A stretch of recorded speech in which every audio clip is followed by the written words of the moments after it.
Chapter 3 Koilos. Mishra was correct. There were drawings in the sand of the deeper desert to the west of their encampment. There were large figures made from raised mounds of dry earth, darker than their surroundings and best visible from the air. Tokasia had conducted earlier expeditions in that very area before settling on the present site of the encampment, but never guessed their true nature. The drawings were an odd mixture. There were humanoid figures of every type, any one of which might have been the representation of the Thran.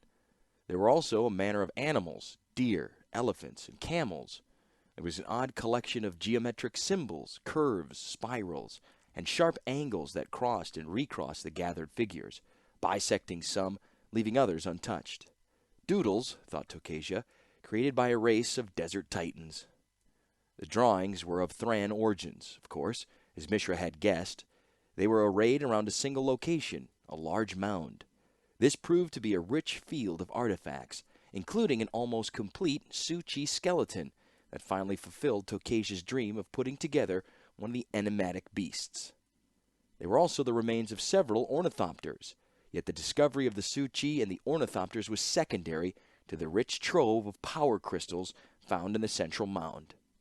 Many of the crystals were cracked or expired, but there were among the dross more than enough operational remains, vibrant, lambent jewels that glittered with the rainbow of sparks and patterns within. There were more than enough of the jewels for Tokasia to keep for her own work, with sufficient surplus to send to other scholars and various noble supporters in the capital of Penregon. This in turn supplied enough interest from the nobility to allow her to open a second permanent camp at the site of Mishra's find. The discovery of the drawings in the desert was made possible by airborne observation. The same method revealed similar drawing fields, though none as large or intact as the first. An arc of them extended into the desert in a broad sweep outward from the Kher ridges. Some of the drawings had figures of recognizable races, while others did not. All contained a stylized pattern of curves and zigzagged lines around a central mound, containing wrecked artifacts and power stones. During the next 2 years, researchers located almost 20 such mounds. Still, the big question eluded Tokasia and the brothers. No one found any skeletal remains of the Thran themselves, nor any art. The archaeologists discovered nothing of their language, more than a few fragments that seemed little more than labels and an obvious set of numerical symbols. At dinner, the scholar, the 2 brothers, and some of the elder students were accustomed to discussing the Thran's possible nature. "They had to be human," said Urza in the course of one such talk. "Everything we have found is capable of being used by human-sized individuals.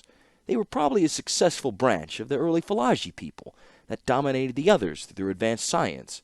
The surviving Phalagi of today turned their enterprising brethren into godlike beings." "The fact that we're comfortable with their tools doesn't mean anything," disagreed Mishra. "Dwarves or elves or orcs could have used these items, or minotaurs." "Minotaurs are too big," said Urza. "Their hands would be too large to hold most of the devices." "Minotaurs could be in charge, with humans doing the labor," Mishra returned. Tokasia noted that the younger brother refused to concede to his sibling even the smallest point. "Imagine," he continued, "Minotaurs ruling the Thran nation and humans as an underclass. Like among the orcs, the big ones are on top and the little goblins do all the hard work." "We've found no Minotaur remains, brother," said Urza coolly. "We've found no human remains either, brother," Mishra shot back, raising his glass of Nabis in a mock toast to his own logic. Tokasia leaned back in her chair, recently arrived from a comfortable cushioned affair, and let the 2 brothers spar. This was an old argument, revisited at least once a month. It always ended the same way, in an admission that they did not know enough. That confession always seemed to frustrate both of the young men. Both of the brothers had changed over the years of discovery. Urza was leaner than ever, though he finally had a good set of shoulders. His face was smooth, and he prided himself on not losing his temper as he had when he was a child. Mishra, for his part, was as impulsive as he had been the day that he first arrived. His most obvious change was a sparse, dark beard that framed his smiling mouth. The older students at the table watched the argument as well, but did not get involved. Urza and Mishra were older than most of the students now, and in another few years they would be thought of as adults in their own right. The noble students had learned early that voicing a contrary opinion when the two were fighting like this was a sure way to turn both young men against the interloper. Tokasia was proud of the boys and their achievements, and in turn they were devoted to her. But again and again they returned to this single argument and could not move beyond it. They still had not learned the identity of the Thran. As the young men's voices rose higher, Tokasia leaned forward, hoping to turn the brothers to a new track. "Why haven't we?" she interrupted. Both young men blinked at the older scholar as she repeated, "Why haven't we found any remains, human or otherwise?" "Scavengers," said Mishra immediately. Urza made a rude noise. "Then why haven't we found any scavenger remains?" he asked scornfully. "There are no dead creatures of any type among the wreckage. There should be some, even by accident." "And do you have a theory, brother?" asked Mishra. "Plague," said Urza calmly. "Something swept through and not only killed the Thran, but destroyed their remains as well. That also explains why the wreckage is so widely scattered." Mishra shook his head. "Not plague. War. Plague wouldn't explain why there's no art. War would. The victors burned what they could burn. Paintings, books, bodies. Then they destroyed the rest. We found ash pits among the various sites." "Those are the result of manufacture, not battle," observed Urza. "And if you're right, what became of the victors?" "They became scavengers," retorted Mishra triumphantly, setting down his glass. "That's what it has to be, a slave race of humans that destroyed the Minotaur masters, then fell apart itself without the Minotaur science to support them." Urza chuckled. "A perfect argument. Each point uses as proof another questionable point, which eventually requires you to believe what you are trying to prove in the first place. So, brother, why didn't these scavenger survivors create any art after the war?" Mishra frowned slightly, considering. "They hadn't reached the point of gaining art," he said finally. "So there is no art for the period." "Except for the drawings in the desert," said Urza. "Except for the drawings in the desert," agreed his brother. "Except they aren't, you know," said Urza with a small smile. Mishra shook his head, looking puzzled. "Those are not drawings in the desert? Nothing natural could produce—" "Those are not art," interrupted Urza. "Oh, the humanish figures might be, or they may simply be a recognition of other races the Thran had met. But all the lines, angles, and squiggles, those are not art. They are instructions." Tokasia stared at Urza, intrigued as well. What has he discovered now? Urza rose from the table and left the tarp without saying another word. He returned with a large map of the area, which he shook open over the table. The other students moved quickly to save the remains of the broiled desert hare and cantaloupe that would otherwise be covered by the sheet.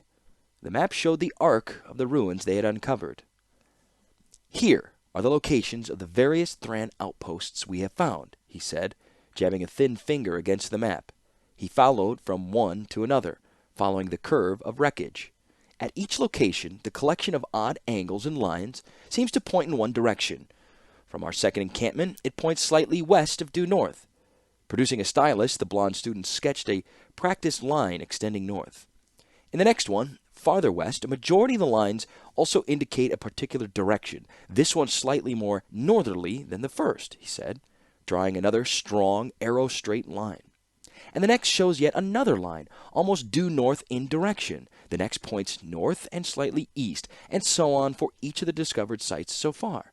The stylus scratched out a number of new lines. Urza stood back from the map so the others could see.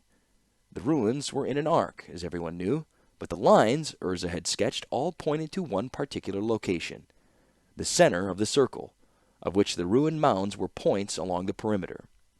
"The Thran were not an artistic people," said Urza, looking at his brother. "Why then leave art in the desert?" "The answer is they did not. They left instructions. Instructions about where their larger settlements were. We saw the figures, which we recognized, and ignored the lines, which we did not. But the lines are more important." Mishra leaned over the paper and scowled. "Lines on paper," he snorted. "You saw the arc and calculated the center, then looked for justification in the lines of various mounds." "So you disagree with my argument, brother?"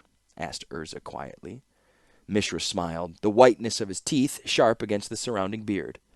But I love your argument, brother. It's perfect. Each point uses as proof another questionable point, which eventually requires you to believe what you're trying to prove in the first place. The argument I love. It's your conclusions, I think, are wrong. Urza rolled up his map slowly. I suppose that means you don't want to come along tomorrow when I go find out? Mishra started, and even Tokasia looked sharply at the elder brother. With your permission, mistress, I would like to take an ornithopter out to check this out, Urza said.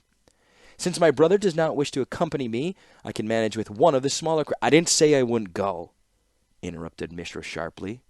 In fact, I think I should go along, if only to keep you from seeing ruins that are not there. Urza nodded with a determined smile. Then he ducked from beneath the tarp and strode into the growing dusk. I have plans to make, he called over his shoulder. Evening all. In Urza's wake, the dinner table was silent. None of the other students wanted to comment on Urza's theory, and Tokasia needed time to digest what the older brother had said. Tentatively, the conversation returned to more mundane matters. One student ventured that his area of the dig was producing some interesting discs marked with Thran numerals. Another mentioned that his work was being delayed by a junior student that declared every uprooted rock to be some artifact of the ancient race. That brought a small laugh from the others, and from Tokasia a tale of one student a few years before who thought that they should dig on mountain tops because if she were one of the Thran, that's where she'd leave the most valuable items. Mishra sat quietly, just beyond the firelight, and stroked his stubbled beard. After a few minutes he excused himself as well and left the table. He did not head for the quarters he shared with Urza, but rather turned down to where the Falaji diggers made their camp. Tokasia noticed that the younger brother had a worried look on his face, but at the time she paid it little mind. That evening, after the dishes had been cleared, Tokasia worked on a Suchi leg assembly at her table. The design that they had discovered in the almost complete specimen was different than either Urza or she had anticipated.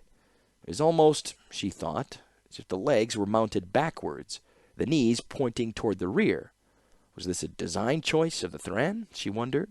Or was this a model of their real appearance? A shadow appeared at the entrance of the tarp, and she looked up suddenly as Amal entered. Old Amal, as he was now known, she reminded herself. His hair had turned gray in rivulets along either side of his face. Lately he'd been complaining that his age was finally catching up with him. Tokasia knew he was a grandfather, and some day soon he would leave the encampment. Tokasia would miss him, for he represented all she felt was admirable among Falaji people. He was direct, forthright, and honest.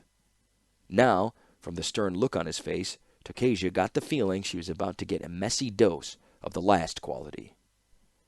I hear your men are flying into the mountains on the morrow, he said, his desert accent still thick after all these years among the Argivians. How did you... Tokasia started, then realized where Amal got his information. Mishra would have asked him about the Ring of Ruins and the center point of the arc that Urza had located. And that news had obviously disturbed the elder Falaji. She nodded and motioned towards a camp chair. The old leader of the diggers sat himself carefully down upon it, as if either he or the chair would break from the experience. Urza has some ideas about finding the wreckage of a large Thran settlement there. Old Amal looked at the worn, dusty carpeting beneath his feet. I do not think it is a good idea. The Falaji would frown on it. Tokaji knit her brow. Amal and his diggers had never expressed the idea of taboo land before. Indeed, in most of the tribal settlements she had visited, the inhabitants were exceedingly proud to show off, if not actively trade, the Thran artifacts they had discovered. Not all Falaji, Amal continued. He looked up quickly at her, as if he could read her thoughts in her eyes. Most of us are modern enough, are wise enough to know there's nothing in the mountains that is not in the desert. But there are those who are concerned about the spirits of the Thran, about their heart. It is said their secret heart lies in the mountains, and we Falaji stay well clear of them. Amal, said Tokasia gently, you have never mentioned anything like this before, nor complained about our previous digs. That is because in the desert, and the desert belongs to all who can endure her, said Amal. The Falaji claim all this land, but are willing to share it with others who respect it. The high mountains, however, the inner mountains themselves, are dangerous, not only for the great rock birds found there. We claim them as Falaji territory, but we do not visit them, nor do we recommend others do so. Argiv claims those mountains as well, thought Tokasia, though she did not voice that opinion. Most of the Argivians were coastal people to begin with, and the broad expanses claimed by the noble factions were just lines on the map. If we are violating some taboo, she began. Amal held up a hand. Not a taboo exactly, mistress. A desire, a concern. Most of the diggers do not believe the stories of their grandmothers, but some do, and they make things difficult. Hajar, my own assistant, believes in genies, ghouls, and the great dragons, the Makfawas, that haunt the night. Amal, said Tokasia, smiling slightly, you know that standing in either brother's way when he has determined to do something is like trying to turn aside the desert wind. They will go looking, and now that you have brought me your concern, I will go with them. My question for you is, should we find something, and need to investigate further, will you come along as well to aid us? Old Amal sat bolt upright, surprised. Tokasia had phrased the question just right, short of an insulting accusation, but direct enough to demand an answer. He sputtered for a moment, then turned stern again. I will be wherever you need me to be, he said coldly. I have learned more about the ancient days from working with you than I would in a lifetime of roaming the desert. We have moved too much earth, you and I, for us to part ways over a grandmother's story.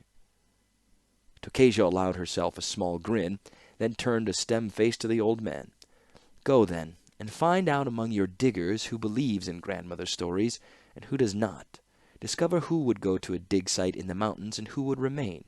Do not challenge their pride or their courage, for then even those who think it sacrilege would come along and feel the worse for it. Do not know if we will find anything, but if we do, we will investigate it. Amal nodded and rose to his feet. I did not think you would shy away from any challenge, Tokasia. You are like a man in that regard. Tokasia rose as well in respect. I did not think you would hide any information I needed to know from me. Thank you.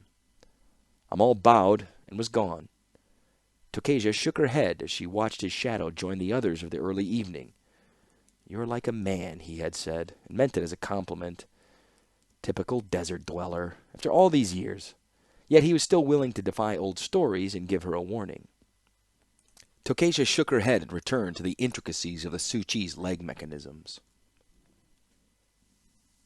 They left the next morning, packing enough rations for a day-and-a-half's flight out and back.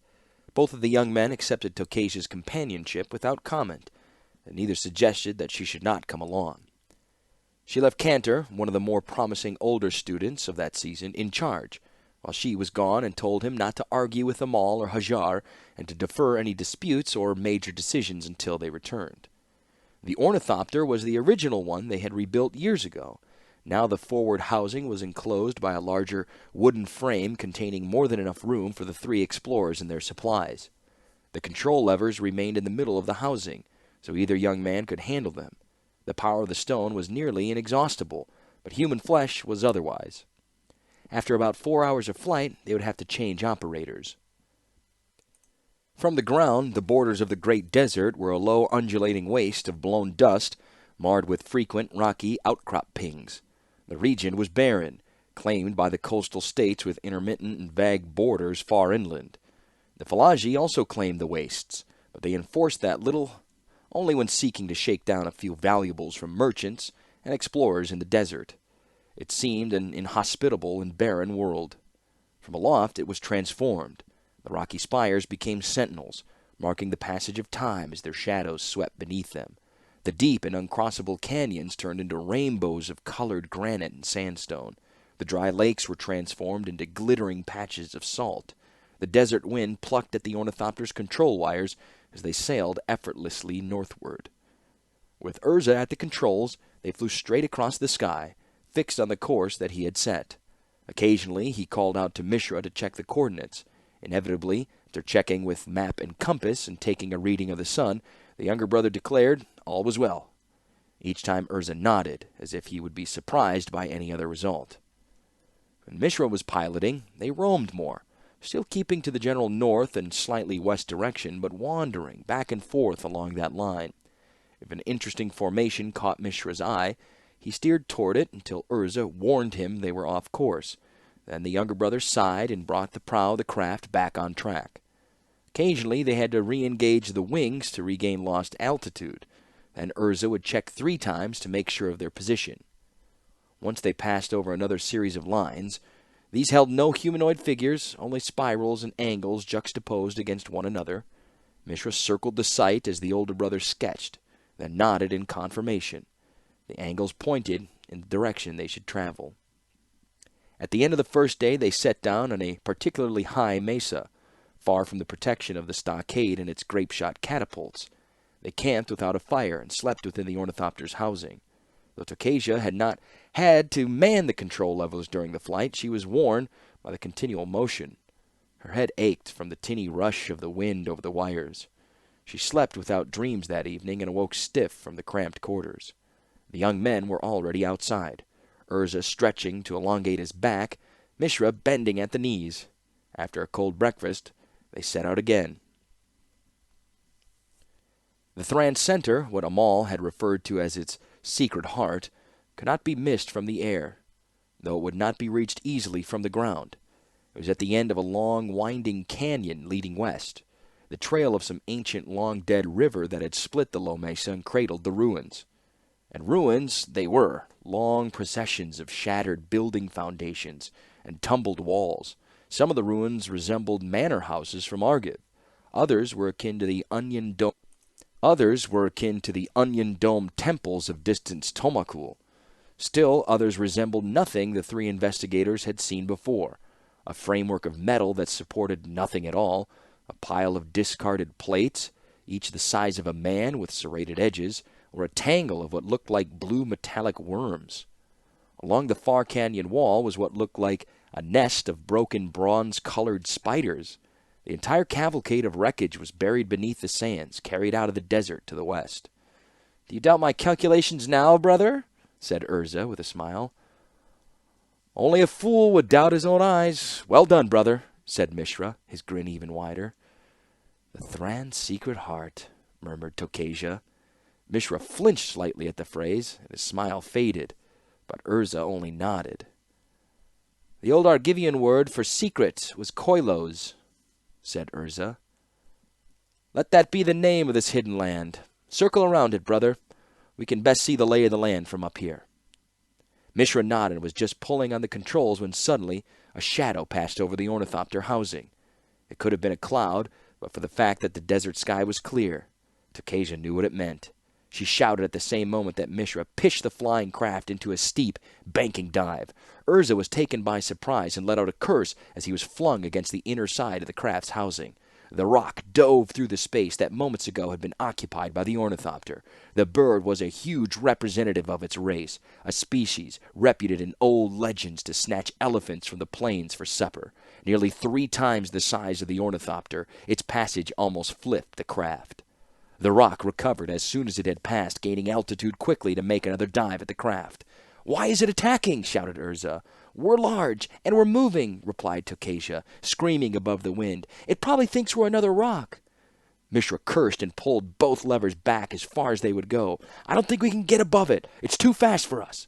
The rock was already over them again, making another dive. Mishra re-engaged the wings and jinked the craft to the right, but the rock was ready for the maneuver. It shifted slightly. There was a horrendous rip along the right side, and Tokasia saw that one of the wing struts had been ripped loose and was now fluttering in the wind. Better than the entire wing missing, thought Tokasia, but enough to cripple them. "We can't outfly it," yelled Mishra. "I'm going to put us down." "Over there," shouted Urza, pointing to the nest of broken metal spiders. "I think there's a hole in the cliff wall." "We won't make it," shouted Mishra, pulling first one lever, then the other, trying to shake the rock off the tail. "That's because you're flying like a bird," snapped Urza, shoving his brother aside and grabbing the control levers. "Fly it like a machine, and we'll make it."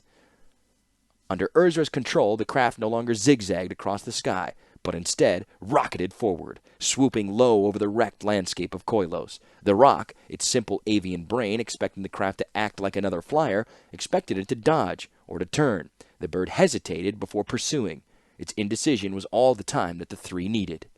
Urza charged the cliff wall. Mishra shouted in a panic. Tokasia suddenly remembered a prayer she had learned as a child back in temple school when temples were still fashionable in Argiv. She muttered the words softly as the far wall closed on them. Suddenly, Urza banked. Bringing the prow of the craft up, he unlocked the mechanism that held the wings in position, and they automatically began to fold. Without the support, the craft plummeted. Again, the rock passed through empty space that moments ago housed the flyer. Urza dropped about 50 feet, then re-engaged the wing locks. The wings spread out immediately, catching the desert air and slowing their fall. Still, they landed with an unceremonious bump on the sand. Had they landed on rock, Tokasia had no doubt they would have broken the supporting struts, not to mention a few bones.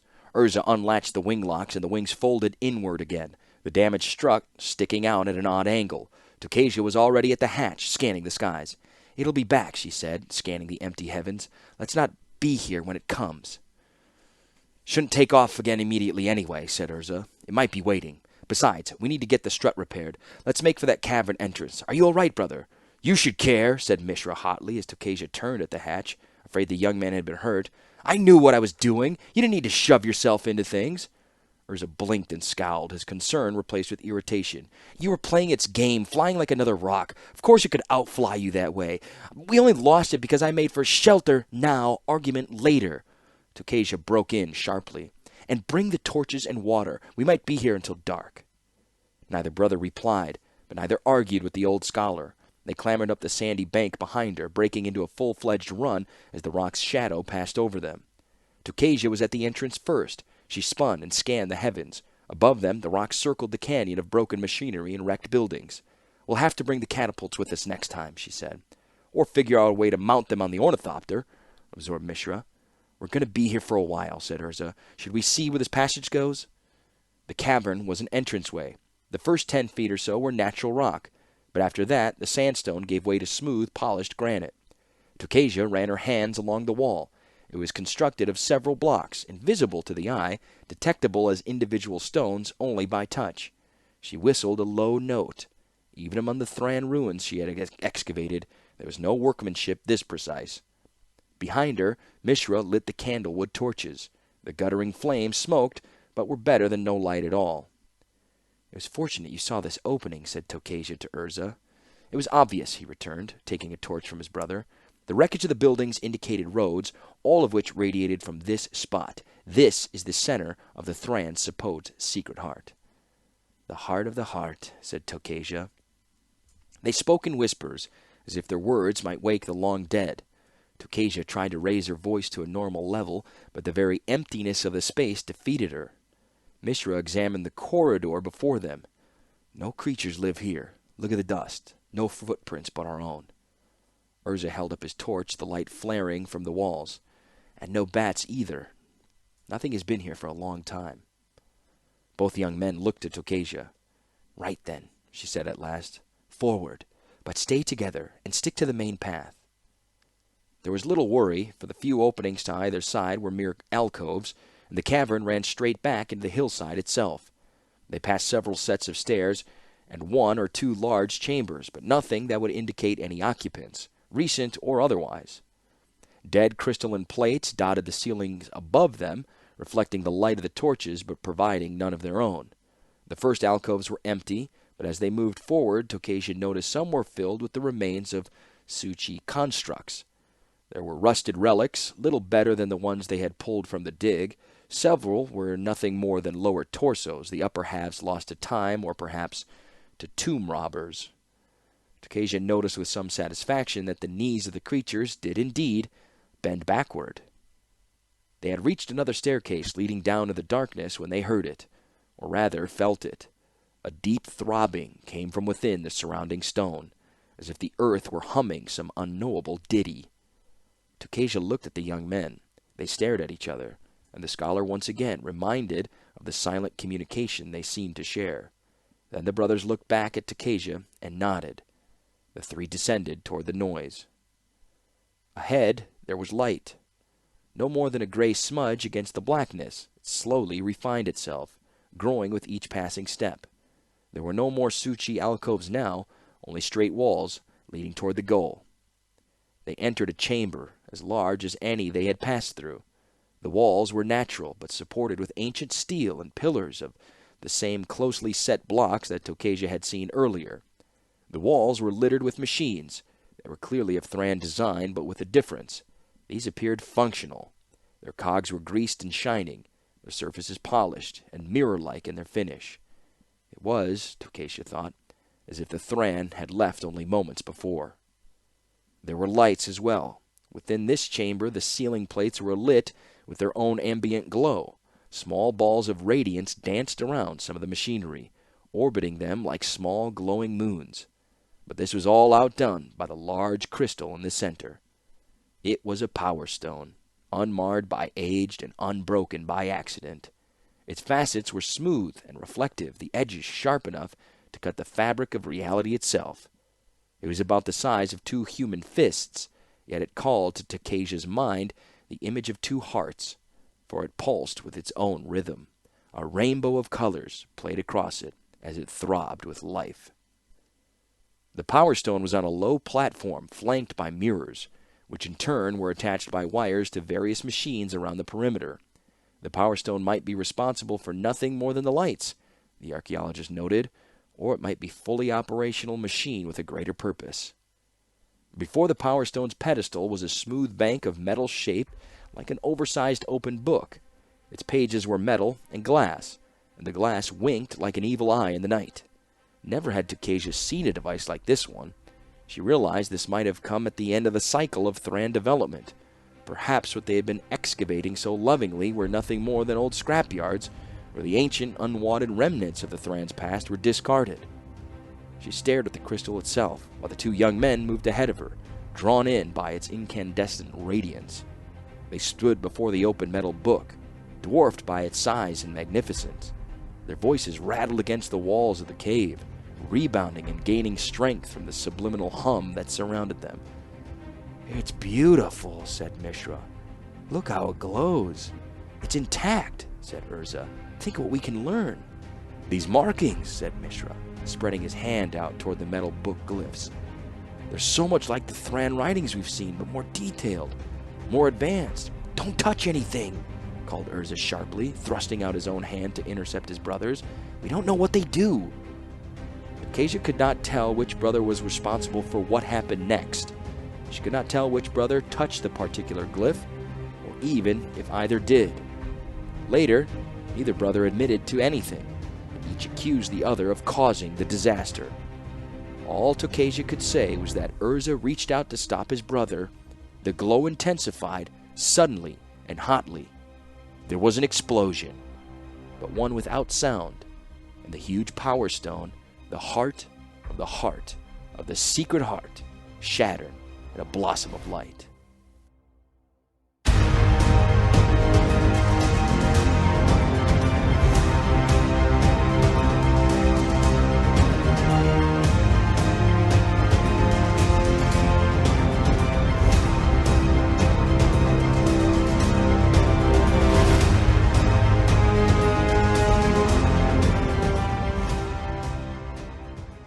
Man, I just absolutely love this. Seeing the personality start to develop of each of Urza and Mishra, and they have their leader now, and what's going to happen? The big explosion with no sound. What does that mean?